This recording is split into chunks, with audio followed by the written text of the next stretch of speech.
Сайн байцгаана уу? Insada трактор компани борлуулалтын төлөөлөгч Амар Жаргал байна. Өнөөдөр та бүхэнд танилцуулах техник бол Алдарт Case брендийн Magnum.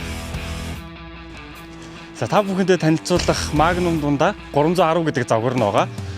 310 маань өөрөө 310 морины хүчин чадалтай EFS буюу дэвшилтэд газар тариалангийн системээр тоноглогдсон. Өөр дээрээ GPS өрүүл баригч цаанаасаа ирдэг.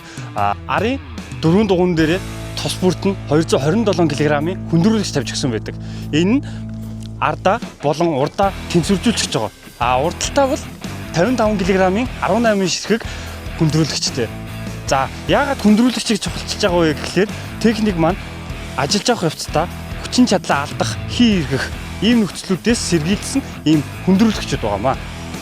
Magnum гэдэг үгний талаар тайлбарлая. Magnum гэдэг маань өөрөө латин үгнээс гаралтай буюу Magnus гэдэг. Энэ нь орчуулах юм бол аваа том.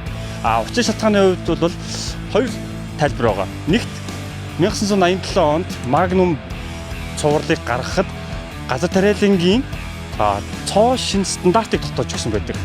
Нэг үгээр бол энэ нь хувьсгал хийсэн бүтээл байгаамаа.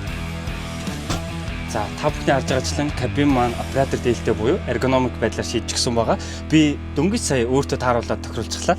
Энэ удирдлагын систем, энд өрөөл надад маш тухтай байна. Мөн дээрээс нь түрүүн хэлжсэнчлэн өөр дээрээ өрөөл баригч суулгаж өгсөн байгаа. Ингэснээр та ямар ч нэмэлт бүтээгдэхүүн авахч суйрлуулах шаардлагагүй. За одоо та нарын харж байгаачлан энд 360 view буюу аль ч тал руугаа харсан сэлгэр байна. Энэ нь 5 дахь аюулгүй байдал талаас нь Magnum бүгдийг шийдэж өгсөнтэй холбоотой. За энд одоо харж байгаачлан климат контрол байна. Даар нь хөрн асуудалгүй бүгдийг шийдсэн. Урдаас нар тусна. Ингээл sunshade маш амархан. Өнөөдөр Монголд хамгийн их ашиглаж байгаа хөдөө аж ахуйн трактор Magnum 300 үүдэн шүү дээ. Чэжлээд аваад.